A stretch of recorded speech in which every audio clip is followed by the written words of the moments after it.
할렐루야. 하나님께서 우리 삶의 은혜를 더하시기를 소원합니다. 뒤에 우리 에어컨 하나가 지금 고장이 났는데 AS를 신청하니까 9월 달에 온다네요. 그래서 뒤쪽에 앉으시면 좀 덥습니다. 더우시면 좀 앞쪽으로 오시면 되겠습니다. 지난주에 우리가 기도에 대한 말씀을 나누시면서 기도에 대한 본질과 비본질이라는 이야기를 나누셨습니다. 그리고 어제 제가 토요일 날 우리 메시지를 통해서, 문자 메시지를 통해서 기도의 본질과 비본질이 무엇인지 제가 정리를 해서 문자를 보내드렸는데 한번 읽어보셨으리라 생각을 하고요. 우리가 기도를 하는 데 있어서 우리가 이 마태복음 7장 7절에서 12절까지 이 말씀이 기도에 대한 우리 대표적인 말씀인데, 그러나 이 마태복음 7장 7절에서 이 12절까지의 말씀, 찾으라, 구하라, 두드리라, 이 말씀을 단순히 예수님께서 우리 가운데 기도하라 이렇게 하시는 말씀과는 좀 다르다는 말씀을 드렸죠. 여기에서 예수님께서 하시는 말씀은 그냥 너희가 필요하니까 그냥 기도하라, 일반적인 기도에 대한 어떤 요청이 아니라 기도란 무엇인가라고 하는 부분에 대해서 근본적으로 우리 가운데 주시는 말씀이 그 가운데 있다라고 하는 것입니다. 우리가 구하라, 찾으라, 두드리라고 하는 기도의 문제에 있어서 이제 우리가 기도의 본질과 비본질 이렇게 나누었잖아요. 본질이라고 하면 다시 말씀드리면 어떤 일, 어떤 사건, 어떤 문제 또는 어떤 것이라고 할까요? 거기에 대해서 근본을 우리가 본질이라 그런다. 그리고 비본질은 이 근본으로부터 시작되어져서 우리 앞에 나타나 있는 현상, 이것들을 이제 비본질이라 그런다.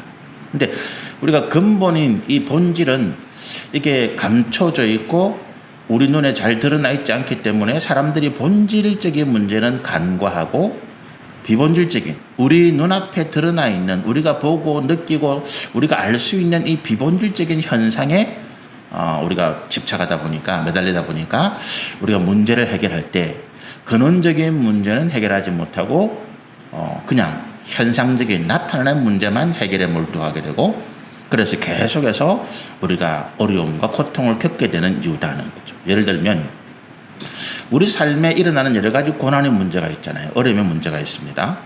그런데 이제 고난이 우리 그리스도인들에게 오는 이유는 참 많이 있는데, 우리 그리스도인들의 고난은 조금 제쳐놓고 우리가 일반적으로 예수님을, 하나님을 알지 못하는 사람들이 고난받는 이유는 딱 한 가지밖에 없습니다. 그들이 죄 때문에 그렇습니다. 우리 그리스도인들도 죄로 인해서 고난받는 일이 있지만, 그러나 우리가 의로 인해서 고난받는 문제도 있기 때문에 일반적으로 세상의 사람들이, 하나님을 알지 못하는 사람들이, 예수를 믿지 않는 사람들이 인생의 문제, 고난, 고통을 겪게 될 때 거기에는 딱 한 가지 이유밖에 없다. 죄의 문제다라고 하는 것입니다. 그런데 이 죄의 문제라고 하는 것은 우리 눈에 또 우리가 보기에 잘 드러나 있는 문제가 아닙니다.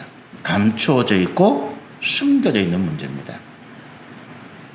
그래서 사람들이 고난과 고통 가운데 시달리고 괴로워하면서 이 사람들은 이 고난과 고통을 주는 문제, 비본질, 드러나 있는 현상에만 집중하다 보니까 몸이 아프면 병원을 찾고 약을 찾고, 또 재정적인 문제가 생기면 돈을 찾아다니고, 이렇게 이제 하게 되는데, 그러나 본질적인 문제, 이 고난의 문제, 자녀든 가정이든 아니면 재정적인 문제든 건강의 문제든 어떤 문제든지 간에 말씀드린 것처럼 이 겉으로 드러나는 현상은 이런 거지만, 비본질적인 것이지만 그 본질, 그 근원, 그 근본에는 죄라고 하는 문제가 있다는 거예요.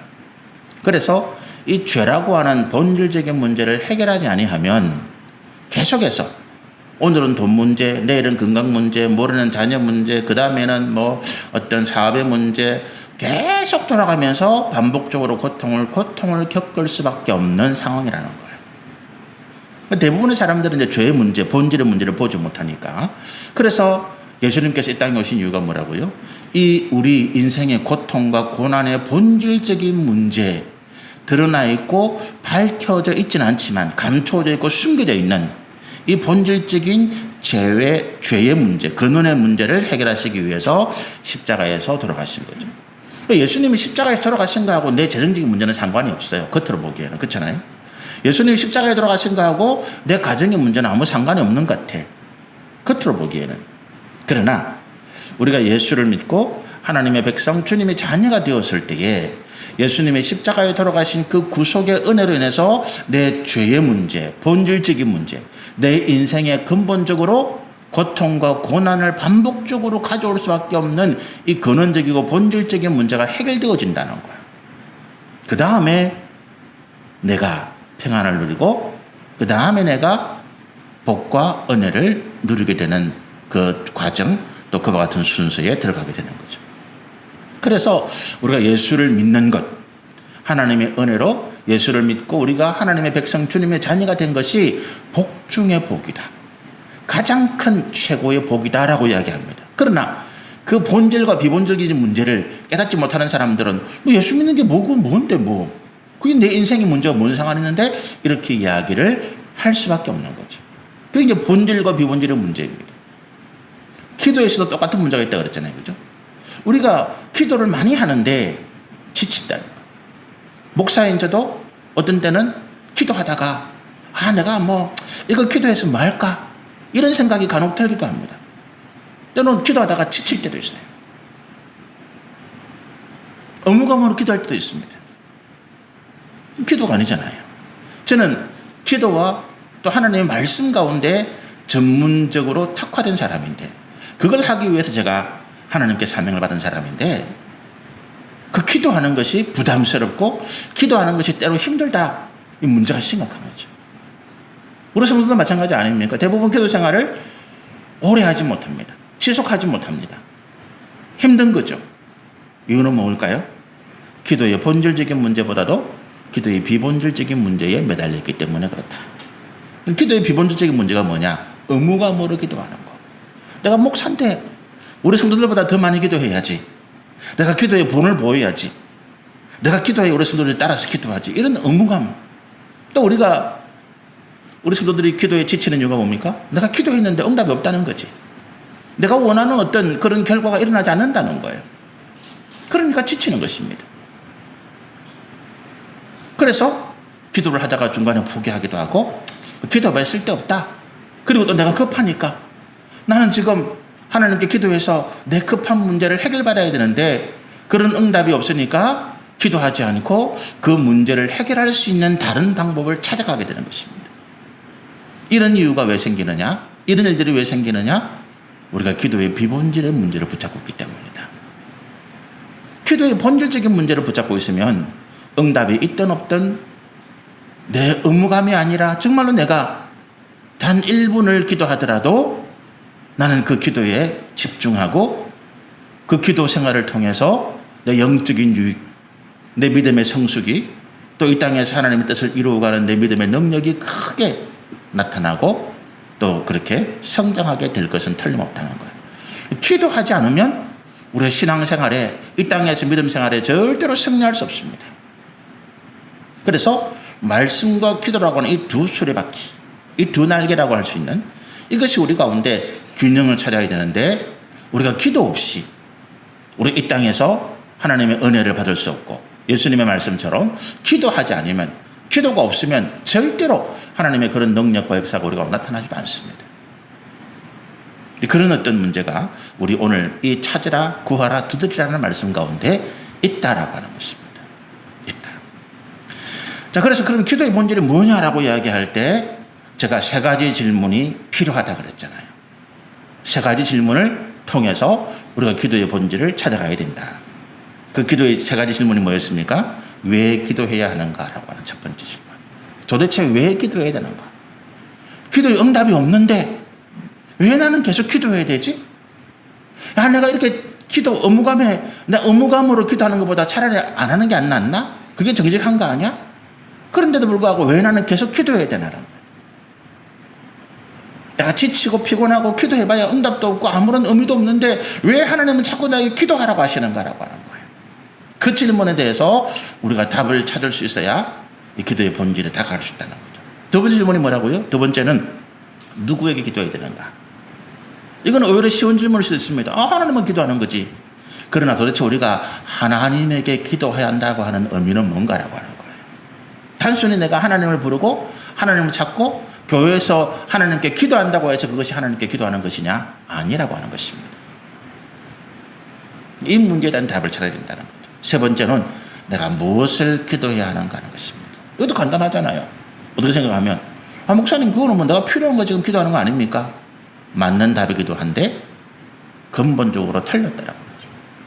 그래서 이 세 가지 질문, 우리가 왜 기도해야 하는가, 그리고 두 번째로 누구에게 기도해야 하는가, 세 번째로 무엇을 기도해야 하는가, 이 세 가지 질문에 대해서 우리가 답을 찾아갈 수 있으면 이런 세 가지 질문의 답을 통해서 기도의 본질이 무엇인가라고 하는 문제에 대한 우리가 답을, 아니면 우리의 하나님께서 말씀하시는 그 의미를 찾아갈 수가 있을 것이다라고 하는 것입니다.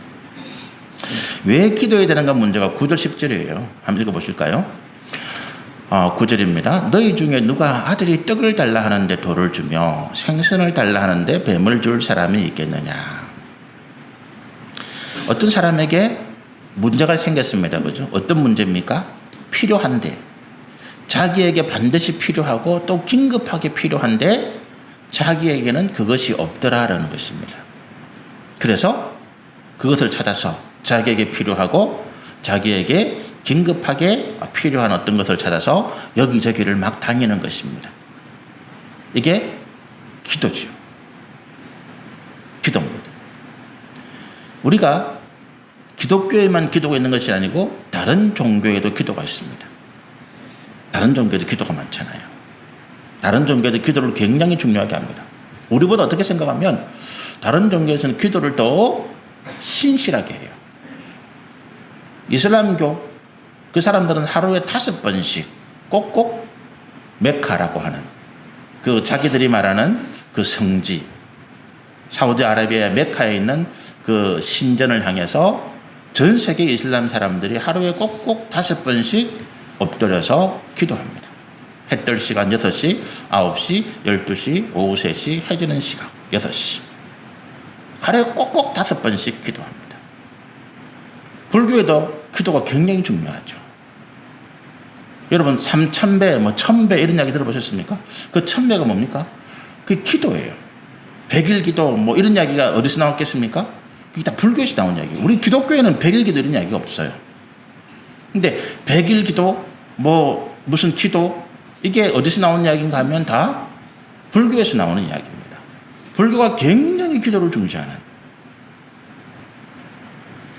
기도를 통해서 자기의 어떤 구원과 연결시키는 종교가 불교입니다.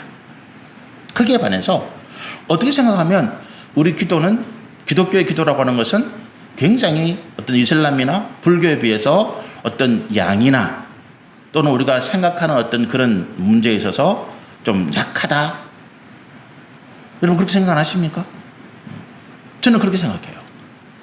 목사인 저보다 어떻게 생각하면 불교의 그 스님들이 기도를 더 시간이 많을 것 같아요. 근데 목사인 저보다 불교의 스님들이, 부처를 섬기는 스님들이 기도를 더 많이 하고 이슬람을 섬기는 그 사람들이 우리 성도들보다 더 많이 기도하는데 하나님의 은혜와 복은 누구에게 온다고요? 우리에게 온다는 것입니다. 우리에게. 그 뭐냐 하면 왜 기도해야 되는 문제가 있기 때문에 그렇습니다. 이 상황을 한번 생각해 보십시다. 이 사람이 자기 아들이 먹을 것을 달라고 울부짖는데 먹을 것이 없어. 눈을 뒤집힌다 그랬잖아요. 부모 입장에서.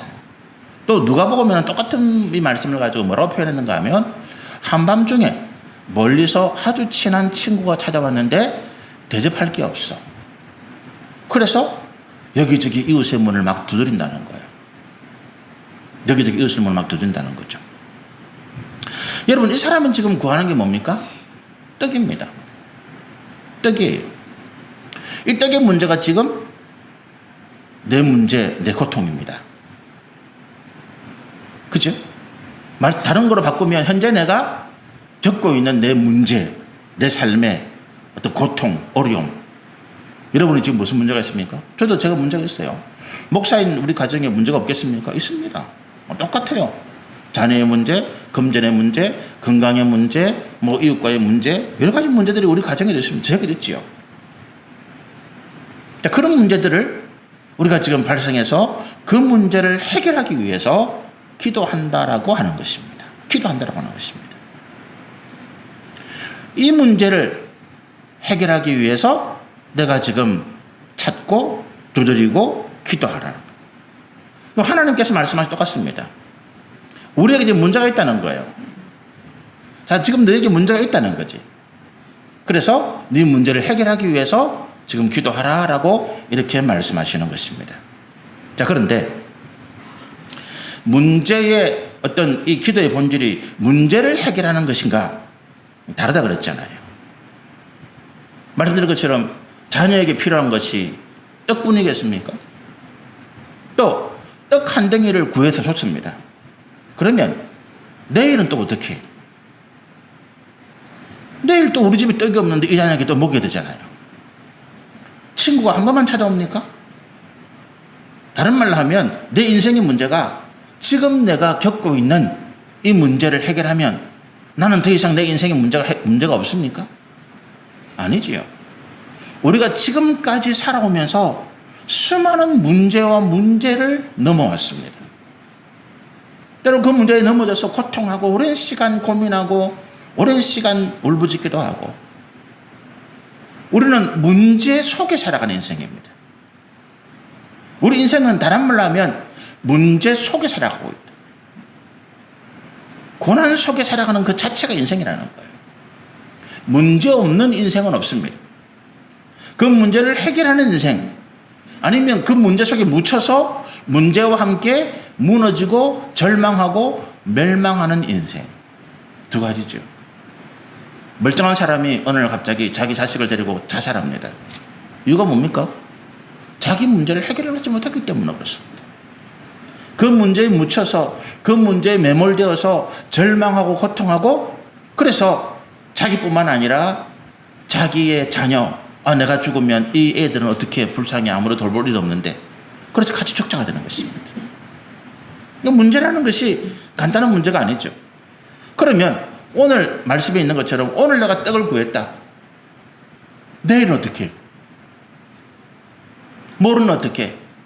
오늘은 떡의 문제지만 내일은 건강의 문제고 모레는 가정의 자녀들과의 분란의 문제고 계속해서 문제가 다른 모습으로 다른 각도로 나타나고 있다는 것입니다. 그러니까 우리가 지금 떡을 구하는 내 문제 해결을 하는 것은 기도의 비본질적인 문제를 붙잡고 있다는 거예요. 그 근원적인 문제가 있다는 것입니다. 그 근원적인 문제를 해결하라고 하는 거예요. 오늘 예수님께서 찾으라, 구하라, 두드리라는 것은 근원적인 문제를 찾고 해결하고 구하라라고 하는 것입니다. 오늘 그럼 떡 하나 해결하고 그 인생이 끝난 게 아니라는 거예요. 그렇지 않습니까? 우리가 광야 시대를 보면 그렇습니다. 하나님께서 모세를 통해서 이스라엘 백성들을 이끌고 가나안 땅 가실 때에 광야라고 하는 지대를 통과합니다. 그 광야는 사막입니다. 거기는 물도 없고 먹을 것도 없습니다. 모세가 이끌고 가는 사람들은 그 숫자가 수십만 명에 달합니다. 성경에 보면 장정만 20살 이상의 젊은 남자만, 20살 이상의 남자만, 성인 남자만 60만 명이다 얘기합니다. 그럼 거기에 딸린 식구들까지 포함하면 수백만 명이 그 길을 따라가고 있습니다. 모세가 그들을 책임져야 됩니다. 그들의 인도자이기 때문에. 먹을 것이 없습니다. 마실 것이 없습니다. 사람들이 누구에게 원망합니까? 모세에게 원망합니다. 그런데 하나님께서 모세에게 바위를 쳐서 물을 내려라. 물을 해결해 줍니다. 또 어떤 때는 먹을 것을 해결해 줍니다. 그런데 그 인생의 근본적인 문제가 해결되지 않았기 때문에 뭐라고요? 그 광야 생활 동안 끊임없이 이스라엘 백성들이 모세를 향한 원망과 불평이 끊임없이 터지지 않고 나왔습니다. 그렇잖아요. 하나님께서 그들의 기도와 간구 가운데 응답했습니다. 심지어는 어떻게 했다고요? 하늘의 만나를 내려서 매일같이 그들이 떡을 구하지 않도록 아침에 일어나서 이슬같이 사면에 맺혀 있는 그 만나를 모아가지고 먹으면 되는 것입니다. 얼마나 간단합니까? 고기 먹고 싶다 그러니까 바람에 메추라기가 날려와서 진 사면에 떨어집니다. 그걸 잡아서 삶아 먹든 구워 먹든 익혀 먹든 먹으면 되는 것입니다. 그들의 먹을 것, 그들의 입을 것, 그들의 마실 것, 그들의 인생에 필요한 모든 육신의 것들을 다 채워주었음에도 불구하고 그들은 끊임없이 원망하고 불평합니다. 왜? 더 많이 달라고. 더 많이 달라고. 더 맛있는 거 달라고. 출애굽에 보면 이런 내용이 나옵니다. 고기를 먹으면서 이렇게 불평합니다. 양념이 없다고 불평하는 거예요. 우리가 애굽에 있을 때는 마늘, 부추, 고추 뭐 이런 것 그런 걸 먹어서 우리가 정력이 높아지고 건강했는데 이 사막에는 고기는 있는데 맛이 없다는 거지. 그렇지 않습니까? 이스라엘 백성들이 하나님께서 그들의 필요, 그들이 원하는 그들의 응답을 다 들어주는데도 불구하고 계속해서 원망과 불평이 튀어나오는 이유는 뭐라고요? 그들이 지금 더 좋은 것, 그 더 좋은 것이 뭐예요? 그들의 육신의 정욕과 탐욕을 위해서 더 많이 요구해 왔다는 것입니다. 그럼 우리의 기도는 어떨까요? 우리가 하나님 앞에 기도할 때 이 정도면 적당합니다라고 기도한 적 있습니까? 제가 제 지난 어떤 이야기를 돌아보고 제 기도 생활을 돌아보면서 참 부끄럽더라고요. 이 말씀을 준비하면서 나는 하나님 앞에 하나님 이것으로 만족합니다, 충분합니다라고 고백한 적이 있었을까? 몇 번 있었을 것 같아요. 그런데 저는 지금도 제가 만족하지 못하고 있습니다. 제 목회를 하면서 저는 지금도 하나님 저는 만족하지 못해요 라고 합니다. 하나님은 저에게 제 상황 가운데서 가장 좋은 것을 주신다고 주셨는데 저는 하나님 만족하지 못해요. 더 많이 주세요. 우리 눈에 보기에 더 좋은 것, 우리가 보기에 더 아름답고 더 먹음직스럽고 더 향기롭고 내 육신의 정욕과 탐욕을 만족시킬 수 있는 더 그게 우리의 기도였다는 것입니다. 도대체 우리에게 하나님이 돈을 얼마나 주시면 우리가 만족할까요? 부족하지 않다 할까요?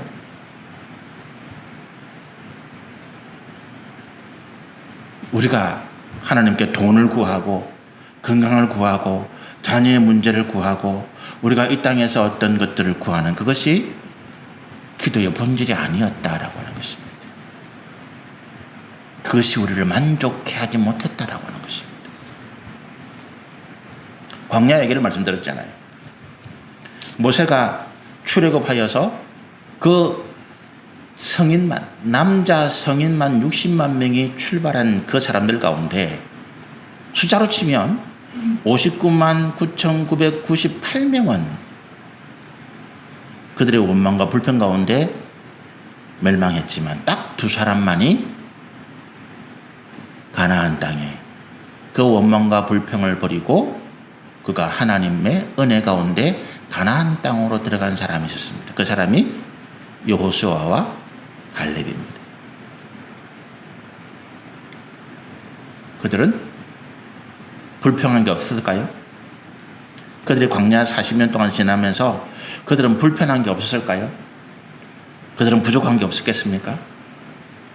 그들의 삶에 문제가 없었을까요? 그들이 그 갈렙과 여호수아가 나머지 59만 9,998명과 다른 점이 뭐였을까요?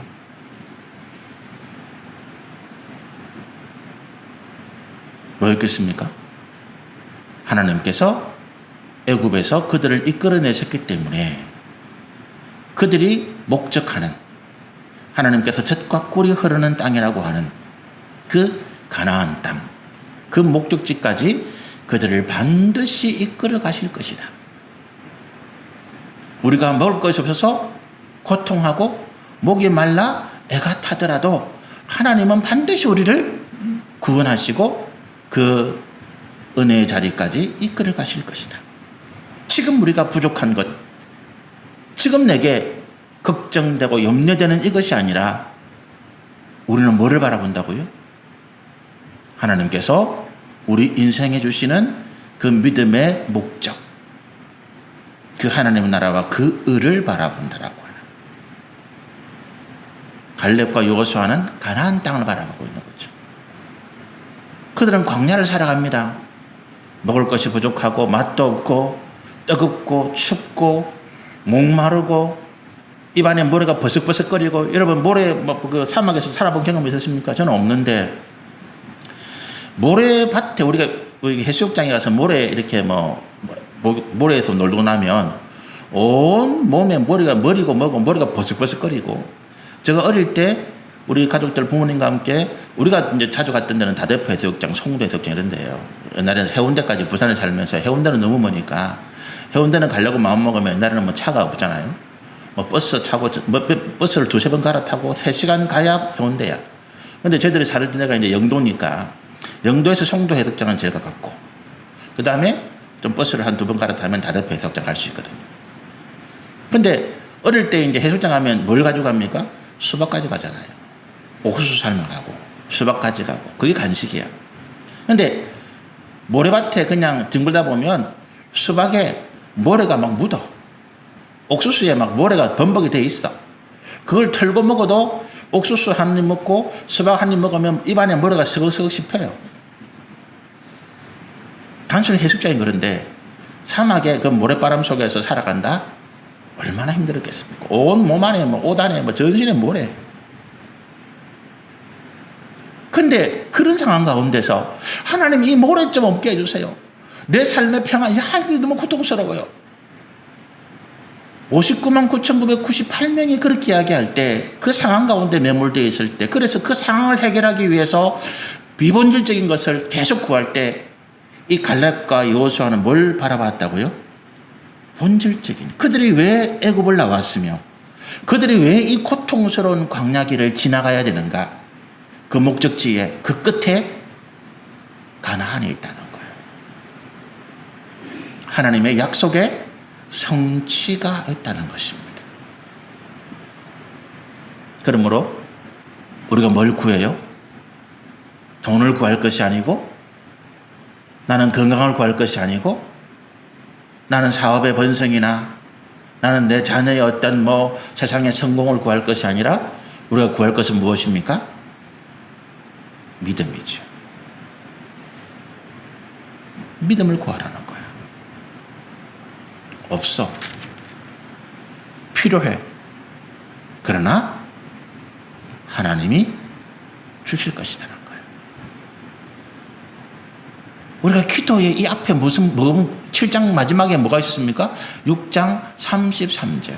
그러므로 너희는 무엇을 먹을까? 무엇을 마실까? 무엇을 입을까? 도무지 염려하지 말라.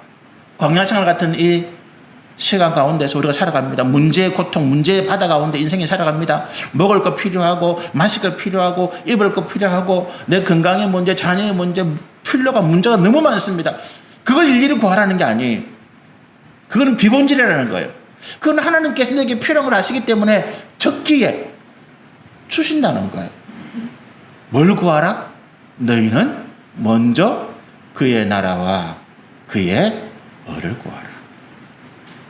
그리하면 이 모든 것을 너희에게 더할 것이라는 거예요. 그게 우리가 먼저 왜 기도해야 되는가라고 하는 기도의 본질입니다. 믿음이라는 거예요. 내 믿음 없음. 주님, 내 믿음 없음을 불쌍히 여겨주십시오. 내 믿음 없음을 불쌍히 여겨주십시오. 예수님을 인격적으로 만난 수많은 사람들이 문둥병을 고치러 왔다가 문둥병 고치고 나니까 가버리잖아요. 자기 죽은 자를 메고 와서 예수님 앞에 내 죽은 아들, 내 죽은 딸 살려주세요. 그렇게 매달리는 사람들이 그 죽은 딸, 죽은 아들이 살려라니까 떠나잖아요. 우리도 그렇잖아요. 내 사업의 문제 때문에 하나님께 매달렸는데 내 사업이 잘 되니까 그다음부터는 그냥은 하나님 좀 외면하고 내 사업에 매달리잖아요. 자녀의 문제 마찬가지입니다. 건강의 문제 마찬가지죠. 우리가 비본질적인 문제에 매달리면 그 문제를 해결받은 다음에 어떻게 돼요? 나는 그 다음에 하나님 잊어버려요. 그래서 우리가 왜 구하는가라고 이야기할 때 어떻게 한다고요? 믿음. 하나님에 대한 것. 우리가 하나님에 대한 이 믿음의 이런 모습들. 이것이 없기 때문에 내가 하나님의 은혜를 받고 복을 받고 내가 이 땅에서 하나님의 자녀로 살아가는 그 가장 밑바닥에는 무슨 관계가 있습니까? 내가 하나님을 믿었기 때문에 아브라함에게 하나님 이렇게 말씀하시잖아요. 네가 나를 믿었으므로 내가 너를 의롭다 한다. 우리는 죄인이었는데 근본적으로 죄인이었는데 내가 이 죄의 문제를 해결받은 근본적인 어떤 하나님 은혜가 뭐였어요? 믿음이라고. 내가 예수를 믿음으로 난 하나님 자녀가 되었다는 거예요. 근데 돈의 문제, 세상의 어떤 정욕과 탐욕을 따라가면서 나는 그 믿음은 점점 잃어버리고 세상의 것들에 내 마음을 빼앗겨서 더 좋고 더 아름답고 더 많이 이것만을 구했다는 것입니다. 그러는 동안에 점점 나는 하나님의 그 근원적인 믿음에 있어서 멀어지는 그 모습이 구약시대 이스라엘 백성들. 우리 지금 새벽마다 예레미야의 말씀을 나누고 있는데 예레미야가 눈물로 흘리며 하나님께서 그와 같이 반드시 내가 이 예루살렘 유다 백성들을 멸하겠다라고 결심하게 만든 그 문제가 뭐였어요? 그들이 하나님께 필요한 것은 받아갔는데 믿음이라고 하는 근원적인 관계를 떠나버렸더라는 거예요. 필요하면 하나님께 기도했는데 그 기도에 필요한 것을 채우고 나니까 하나님을 떠나버렸더라는 것입니다. 왜 기도해야 되는가? 내 믿음 없음 때문에. 나는 믿음이 없는 존재다. 목사인 제가 만족이 안 된다. 제 목회 생활에 뭐가 부족해서 그렇겠습니까? 내 믿음이 없기 때문에 그래요. 내 믿음이 없기 때문에.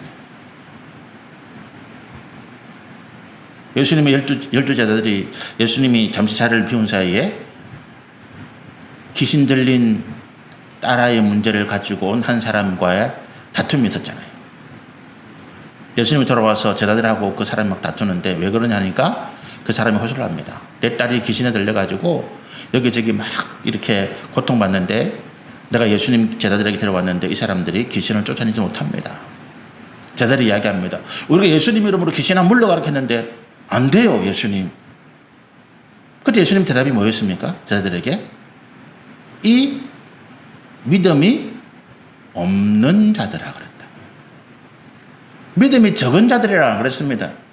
이 믿음이 적은 자들아 그렇게 말하지 아니하고 이 믿음이 없는 자들아 너희에게 겨자씨만한 믿음이 있었다면 이 산을 들어서 바다에 빠지라 그래도 그렇게 되었을 것이다. 그 당시에 제자들이 믿음이 적은 자가 아니라 믿음이 없었다는 것입니다. 왜 믿음이 없었을까요? 그 믿음이 뭘까요? 그들은 나타나는 현상에 집중한 거예요. 그 아이의 귀신을 쫓아내고자 하는 그 기도의 응답, 거기에 집중한 것입니다. 그러다 보니까 그들이 뭘 놓쳤어요? 그들이 예수를 믿는다고 하는, 하나님을 믿는다고 하는 믿음을 놓쳐버리고 나도 할 수 있다는 거죠. 예수님의 관계가 끊어진 것입니다. 예수님 이름으로, 그 예수님 이름이 뭔데? 그렇잖아요. 사도행전에 사도 바울이 놀라운 능력을 나타내니까 예수님 이름으로 귀신을 쫓고 병을 쫓아내니까 스게와라고 하는 그 당시 유대인 회당장의 아들 7명이 그 흉내를 냅니다. 바울처럼 다니면서 예수 이름으로 명하는 귀신아 물러가라. 그런데 한 귀신 들린 사람이 네 뭐야 도대체? 내가 예수도 알고 바울도 아는데 너는 뭐야? 그렇게 해서 오히려 그 7 아들을 아주 공경에 처하고 아주 험악한 꼴을 당하게 만들었던 그 말씀에 사도행전에 기록되어 있습니다. 예수 이름이 뭐라고요? 우리가 믿음이 없는 예수의 이름은 아무 능력이 없습니다. 하나님과 나를 연결했던, 내가 하나님의 자녀가 되어지고, 내가 하나님의 백성이 되어지고, 내가 하나님의 구원의 은혜를 받은 자로서의 그거를 연결시켜 주었던, 가능하게 만들어 주었던, 내 공로가 아니고 내 힘이 아니었던 그 믿음. 그게 요한계시록 1장에는 2장에서 예수님께서는 그 에베소 교회를 향해서 첫사랑이라고 표현합니다. 첫사랑을 회복하라. 내가 처음 예수님을 만났을 때, 내가 하나님을 처음 만났을 때 다른 것 아무것도 없어도 나는 너무나 행복했다는 거예요. 나는 너무나 기뻤다는 것입니다. 제가 처음 신앙을 고백하고, 제가 처음 목회를 하려고 39살에 제가 우리 아내가 책임진다, 맡기고, 무책임한 남편이죠. 무책임한 가정이죠. 가정의 모든 걸 맡기고, 내가 처음 신대원 시험에 재수해가지고 두 번째 시험 쳐서 서울의 장신대 입학하는데, 그때는 제가 부러운 게 아무것도 없었어요. 정말로 너무너무 기쁘고, 내가 이 학교에 입학해서 내가 신학생으로서 출발할 수 자체가 너무 기쁜 거예요. 너무 감사하고, 가난해도, 힘이 들어도, 어려워도. 근데 이제 3학년 되니까 내가 전임으로 나가야 되는데 걱정이 되는 거죠. 전임으로 나가니까 내가 어디 가서 목회해야 되는데 목회지가 걱정이 되는 거죠. 제가 뭘 놓치고 있습니까? 하나님에 대한 믿음인 거예요. 하나님이 나를 부르셨으면, 하나님이 나를 이 땅 가운데 하나님의 백성으로, 하나님의 자녀로 구원받은 주님의 은혜 가운데 세우셨으면 반드시 나를 하나님께서 믿음의 그 끝에, 하나님께서 나에게 계획하시고 약속하신 그 믿음의 끝자락에 나를 세우실 것이다 라고 하는 그 믿음. 환난이 와도, 고난이 와도, 먹을 게 없어도, 입을 게 없어도, 아무것도 없어도 걱정이 안 되는 거예요. 왜? 하나님이 나와 함께 하시니까. 갈렙과 여호수아가 그걸 바라보았다는 거예요. 똑같이 없습니다. 광야에서 그 갈렙과 여호수아만 하나님이 특별히 더 많이 준 거 아니잖아요. 똑같이 없어. 똑같이 고통스럽고, 똑같이 목마르고, 똑같이 어려운 가운데 처합니다. 여러분, 이 땅을 살아가는데 우리 이 땅에서 그리스도인들보다, 하나님 믿는 사람들보다 하나님 믿지 않는 우상으로 생긴 사람들 돈 더 많이 벌고 세상의 권세를 더 많이 가지고 있습니다. 그렇잖아요. 이 땅을 살아가는데 하나님 우리 가운데 특별하게, 야, 네 예수 믿으니까 내게 특별히 더 줄게, 그렇게 하시는 하나님이 아닙니다, 여러분. 우리는 그걸 바라고 있어요. 내가 하나님의 자녀이기 때문에 나는 저 사람들보다 특별한 뭔가를 더 주세요, 하나님. 그런데 그건 어떻게 생각하면 부정입니다, 여러분. 불공평이잖아요. 하나님 나라에 가면 우리는 그것을 구할 수 있습니다. 이 땅에서는 하나님 우리를 그렇게 대우하지 않습니다. 똑같습니다.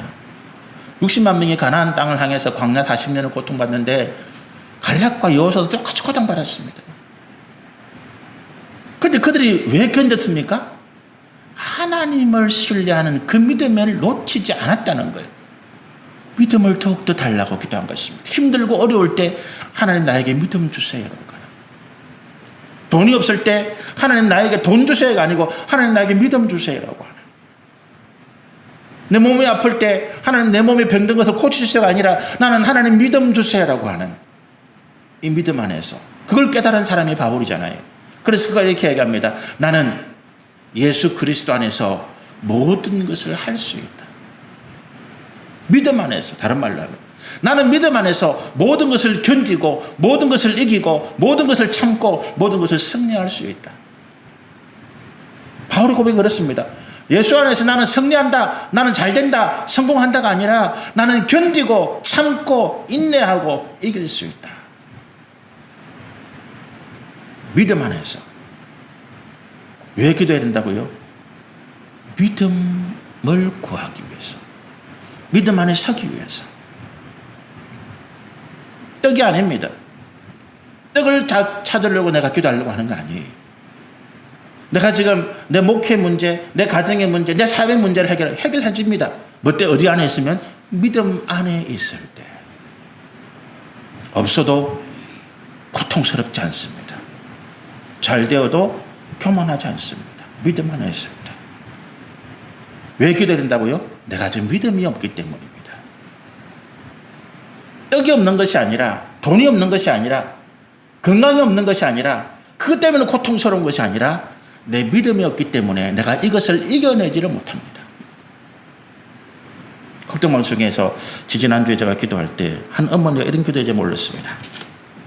자기 아들에게, 자기 아이에게 하나님께서 이 땅에 살아가는 동안에 위험하고 어렵고 힘든 것을 경험하지 않도록 하나님께서 가장 좋은 환경을 주십시오라고. 제가 그 기도를 들으면서 기도를 이렇게 했습니다. 기도하기 전에 먼저 이런 고민을 했습니다. 어머니의 마음은 그럴 것 같습니다. 내 아이가, 내 사랑하는 아이가 험한 세상에 살아갈 동안에 힘들고 고통스럽고 위험한 것을 겪지 않도록 하나님이 좋은 환경 주십시오. 어머니의 마음은 그럴 것 같습니다. 그러나 하나님은 우리에게 그걸 허락하지 않을 것 같습니다. 우리가 온실 속에 화초처럼 자라는 것을 하나님 원하지 않으시고, 우리가 들판에서 비바람을 겪고 우리가 여러 가지 가뭄과 환난을 겪으면서 이겨낼 수 있는 능력,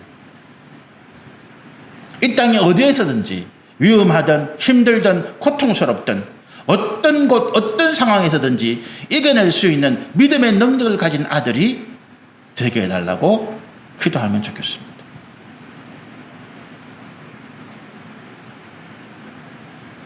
왜 기도해야 된다고요? 내가 그 능력을 갖기 위해서. 말씀드렸잖아요. 우리 인생의 문제는 고통과 고난과 문제 연속입니다. 이 문제가 해결되면 내일은 더 많은 문제가 내게 닥쳐옵니다. 그런데 내가 믿음 위에 서 있을 때, 이 하나님의 약속 신뢰 위에 내가 서 있을 때, 세상이 태산이 바위가 무너지고 바다가 흉흉하고 지진이 나고 뒤집어져도 나는 전혀 두렵지가 않더라. 나는 이 모든 것을 이기고 견디고 소망 가운데 반드시 승리하게 되더라. 그것이 우리가 기도의 첫 번째 이야기입니다. 내가 믿음 없기 때문에 기도하는 거예요. 이 문제에 내가 넘어지는 것은 지금 내 모습이 내가 기도 없음을 나타내는 거예요. 그래서 기도 왜 해야 되느냐? 내 연약한, 내 없는 믿음을 주님이 채워주셔. 주님, 내 믿음 없음을 보시고 불쌍히 여기셔서 내가 믿는 자가 되게 해주십시오. 내가 믿는 자가 되게 해주십시오. 나는 목사인데 지금 나는 믿음이 없는 자입니다. 이 문제 때문에 고민하고 염려하고 걱정하는 지금 이 순간에 나는 믿음이 없는 목사예요. 주님, 제가 믿는 자가 되게 해주십시오. 그것이 우리가 이 9절 10절 첫 번째 우리가 왜 기도해야 되는가 하는 문제를 가지고 함께 말씀을 나누셨습니다. 같이 기도하시겠습니다.